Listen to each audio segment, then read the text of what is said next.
You like Welcome to the NHK? It's okay. The opening scene is a little too artistic for some people, but once the main trio of characters are introduced, I think the work really comes to its own, commercially and artistically. Misaki's just a carrot Sato needs to get him out of the house, and his reunion with Yamazaki grounds him in a familiar relationship after years of isolation. Above all, Misaki's coy teasing of Sato and his banter with Yamazaki really gives the narrative a big boost. Many have identified with him as literally me, but I think Sato's talent for self-sabotage really places him in a league of his own. Hey, Lain, why do you have printouts of anime girls all over the floor? Is this some kind of modern fashion statement or something? No, Tantris. Is that cosplay? Yes, it is! In '06, Studio Gonzo released this, the most accomplished adaptation of the original novel, an undisputed masterpiece in their catalog of anime. It's a show so funny that most people probably don't emphasize the social commentary enough, but they should, because it's not just about the ensnaring nature of addiction and pathology, it's also a personal statement about the author himself. Hey Tantris!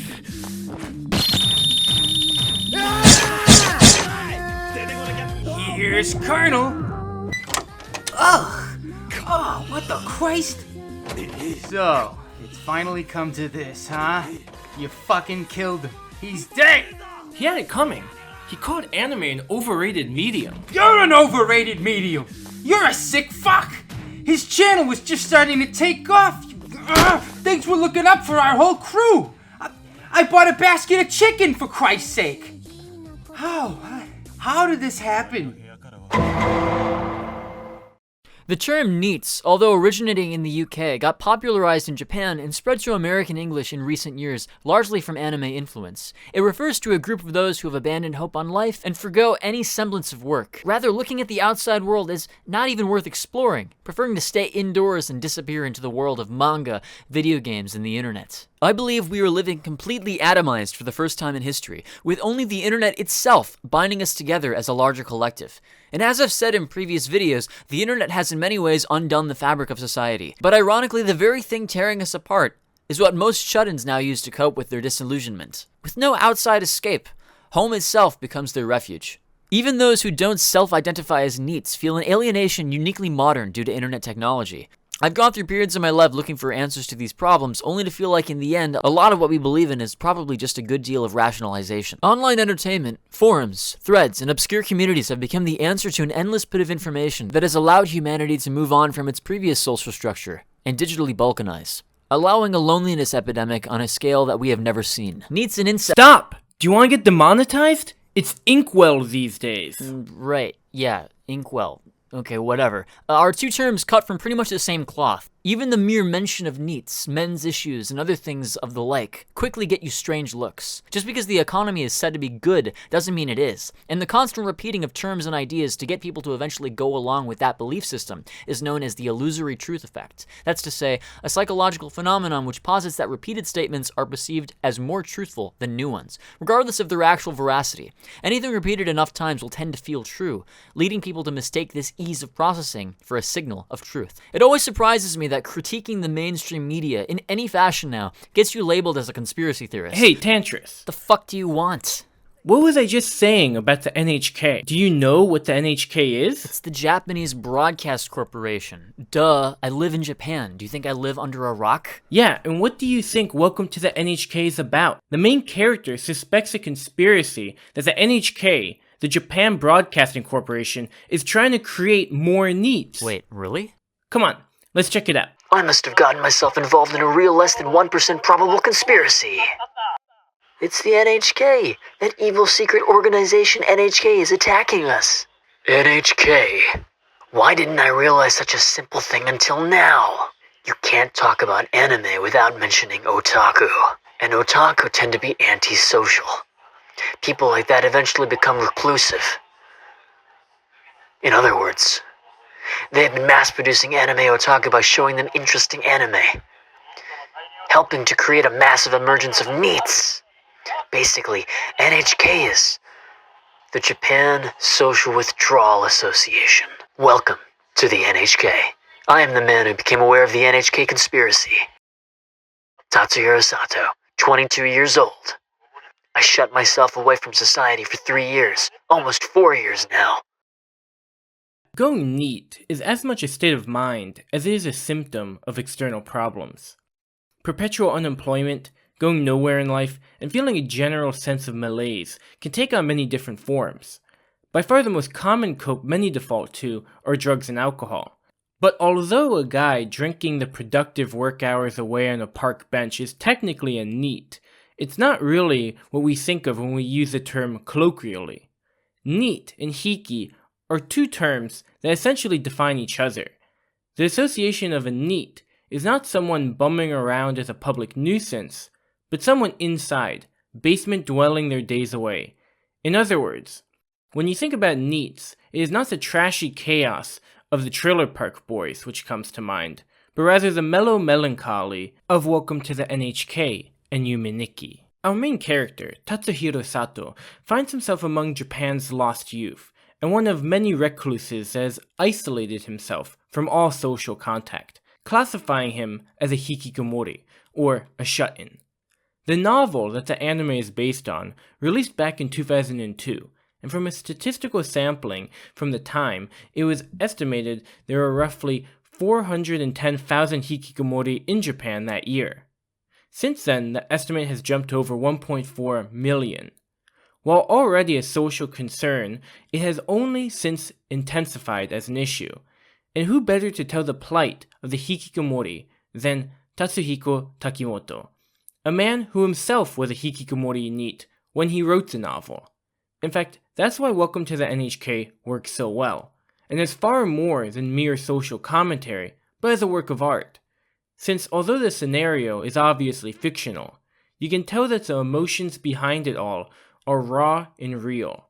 NHK is a tangible, but very enjoyable result of Takimoto's suffering as a hikikomori and NEET. You know, I was a NEET once, and I have to say that sounds pretty tragic. But I recall watching it for the first time after you'd recommended it, and in some sense it hit close to home.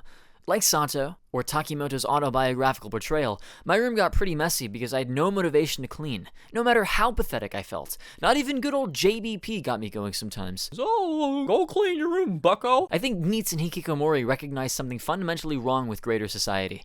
Most people seem happy to engage in otherwise meaningless activities if they don't think about it too much. But modern society makes things like shelter, clothing, and food easily accessible, rendering us bored animals with a hunger for purpose. And I'd sit in my room for hours, having panic attacks about how I was incompatible with the status quo.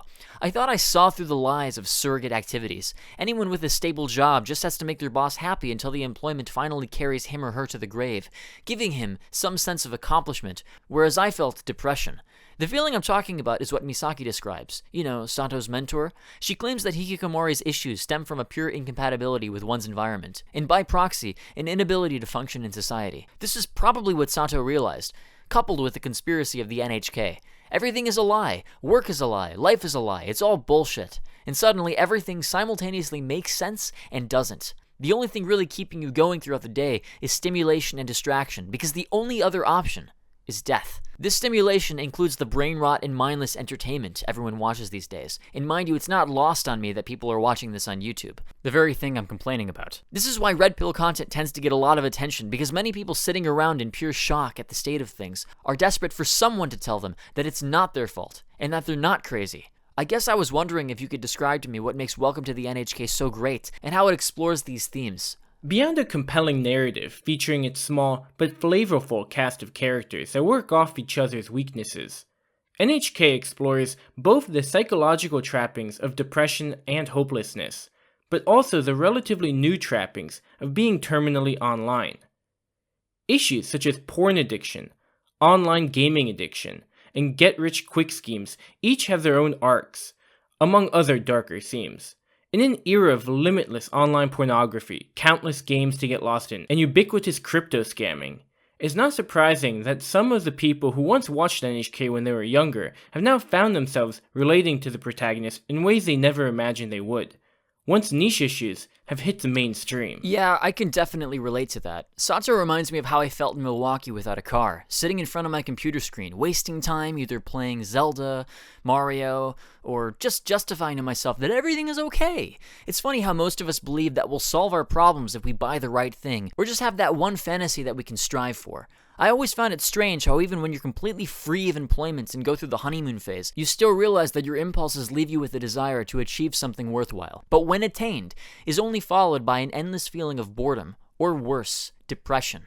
NEETs probably fall into any of these categories. When one does not have the opportunity to properly satisfy the human desire to accomplish something like grow his own food, benefit his community, or act out his true purpose as an agent in nature, the result is boredom, demoralization, defeatism, low self-esteem, depression, anxiety, guilt, frustration, insatiable hedonism, sleep disorders, take your pick. When Sato meets up with Hitomi, his senpai, at one point, she reminds us that stores can sell us so many things, all the way from snacks and drinks to even the most impressive modern electronics, but you can never buy a relationship. I mean a true connection with someone else. But I also think it's more than just that. You can't buy anything the soul needs. Physical health and mental health have a degree of separation where even if the former is doing well, the latter isn't. I guess all I'm trying to say is I totally get why Sato was the way he was. When you realize the status quo is as screwed up as it is, and that life can't satisfy the needs of the mind, anyone can become just like him. But tell me, how did you discover this show again? Well, actually, that's kind of an interesting story. Early on, when I was first getting into anime, I discovered some anime review channels on YouTube to fish for recommendations. And for that era of YouTube, one of the biggest channels was Lenscat Productions, also known as Mr. Anime. Now, if you know where this story's going, well, I guess you know. Actually, I have no idea. Could you enlighten me? Well, some of the shows that I still consider my all-time favorites were first recommended by him, with Ultimate Gambler Kaiji, F A Tale of Memories, and of course, Welcome to the NHK, being the most notable. But these days, Mr. Anime is better known for taking his Itachi cosplay too far, so to speak. Itachi cosplay? I'm sorry, could you speak English? I don't mean to sound condescending, I just don't speak weeb. Look, the guy murdered his entire family. What do you want me to say? But the reason why I felt the need to bring this little history up is because one of Mr. Anime's last uploaded videos, released shortly before he committed the murders, was titled Mr. Anime, My Thoughts on NEETs, in which he reflects on the meaning of the term and on the anime Welcome to the NHK. So what I'm trying to get at is, I don't think that NEETs are losers. I think some of them may be, fucked up crackhead, cooking crack in the kitchen, shooting it straight into your fucking arm, like fucked up people. But I think there's a large majority of NEETs that is out there. They're working from home like I am. They're trying to make it. They're trying to do something with the talent that they want to do. So you know what?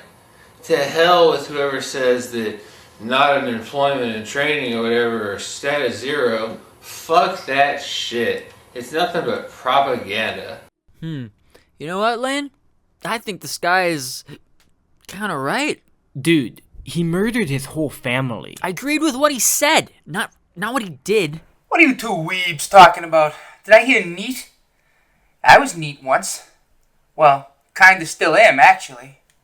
I have various ways of getting money, gigs here and there, part-time jobs, but I'm not a 9-to-5er. When I was fresh out of high school back in 2008, we had that whole recession thing, remember, with the housing bubble? Isn't there always a recession going on? Yepers! Recessions have become an American classic, like obesity and McDonald's and mass shootings.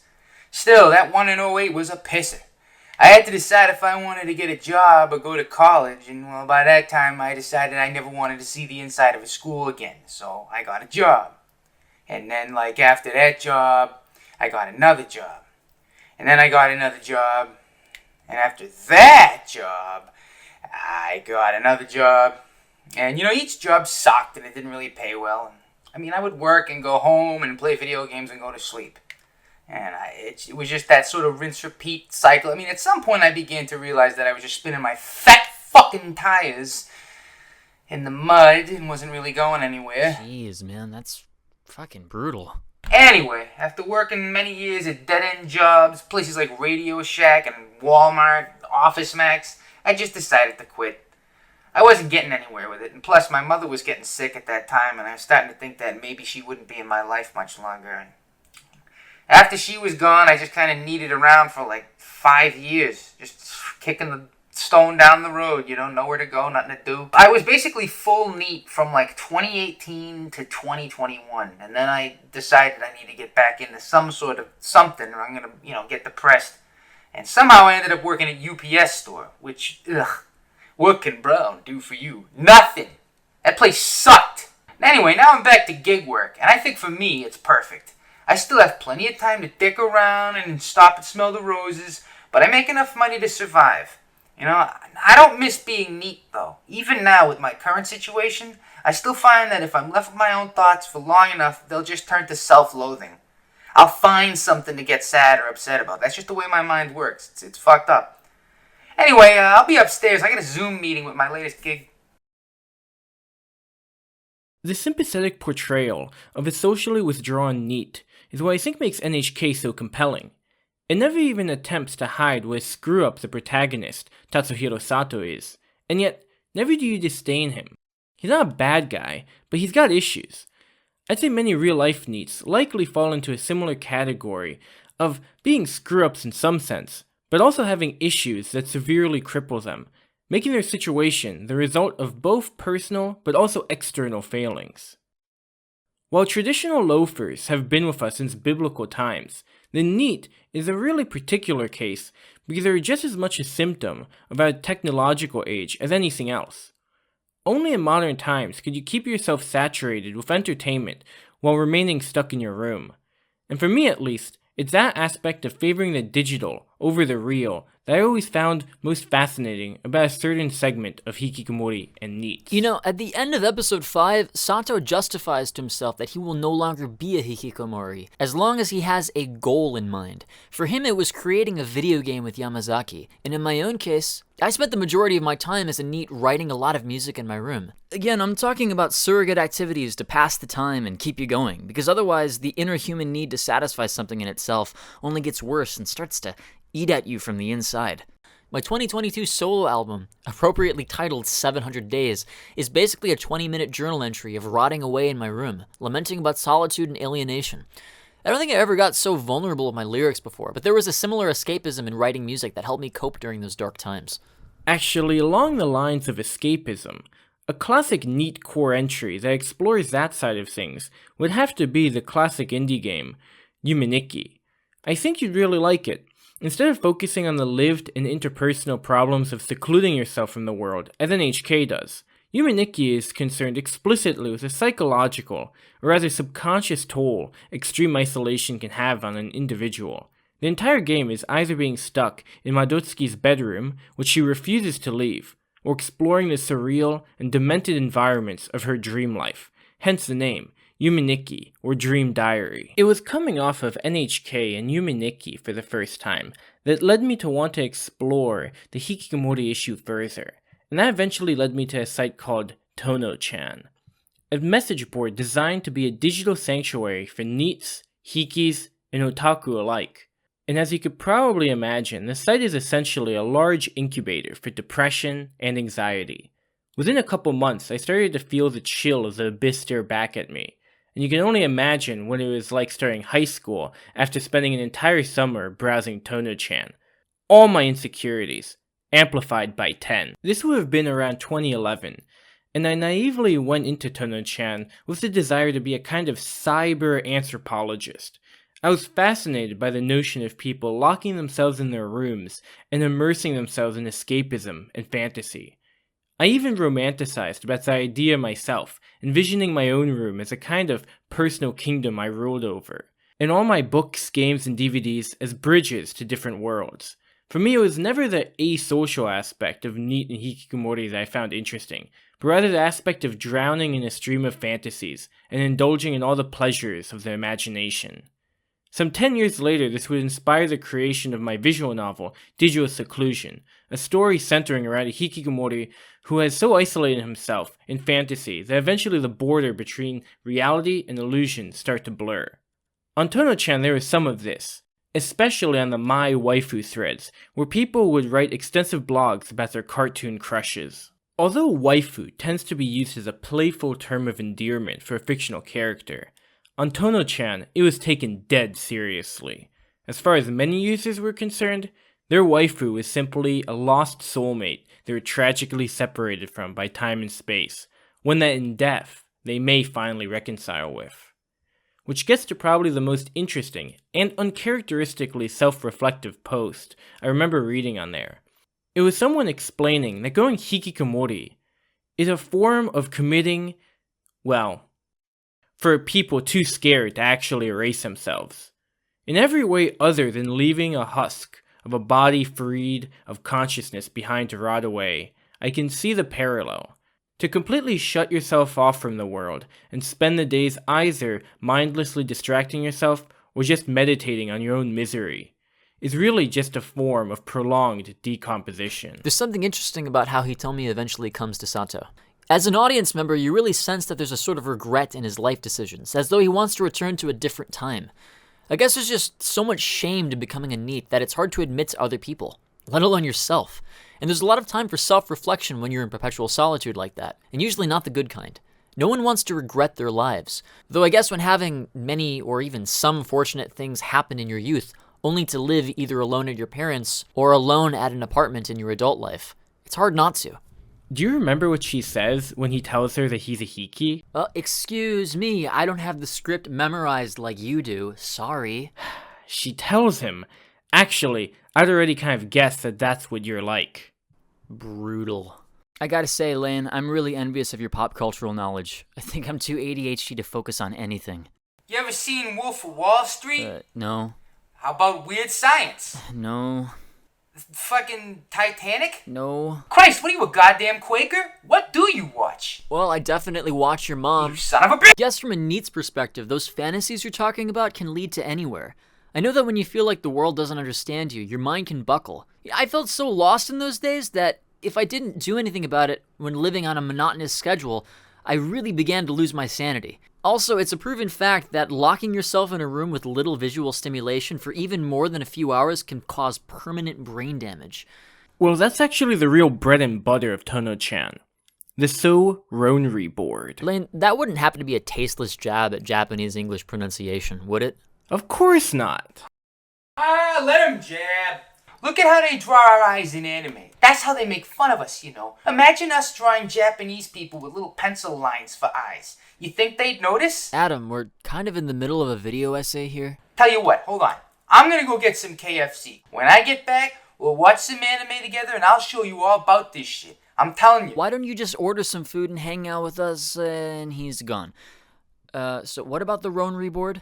Back when I frequently lurked, I remember reading a lot of interesting, though extremely depressing anecdotes from various posters. Hey Tantris, I've got something for you. And what's that? A computer. But not just any computer. A dead computer. Oh wow, so impressive. A computer that doesn't even work. I even remember someone sharing this little game they made called Hikikomori Manager, where you had to manage your stats to either prevent your character from starving to death, or from self-terminating. The real existential horror of that game being that your character will inevitably reach one of those two fates. All you can do is prolong it for as long as possible. Are you gonna play the game? I already am. Let's see how my character's doing. God damn it! He self-terminated again! What's wrong with these NEETs? What could be so depressing about watching anime all day? Scrolling through memory lane after so many years, I think the best summary I could give this So-Ronri board, and really of the site as a whole, is this post back from 2011 I found while digging through the archive. Going through all the old topics on So is depressing. It's a sea of people in quiet desperation crying out for help, realizing it forgot to come for them, and slowly hiding away in some corner, somewhere, waiting to die for almost no fault of their own. Just wanted to say I love you guys. Best group of people I've ever met. That's all. I'm no stranger to sadness. The world doesn't take kindly to those who wear their trauma on their sleeves, so it makes sense how Tono-chan was cathartic for that purpose. I think not having my own computer until I was in my mid-teens probably helped me stay away from forums and focus on dealing with problems on my own. That's not to say I didn't want someone to talk to. I was just nervous about internet domains like that due to the anonymity. Sure, through the years I've realized that you can meet people who you'll ultimately connect with, if you know where to look. But the fact that such a trauma-ridden environment was there all this time is beyond me. I really wish I had known. Whenever I wanted to meet new people, I just went on Omegle. Maybe a bit too much. What do you say there, Chief? Let me get one of them,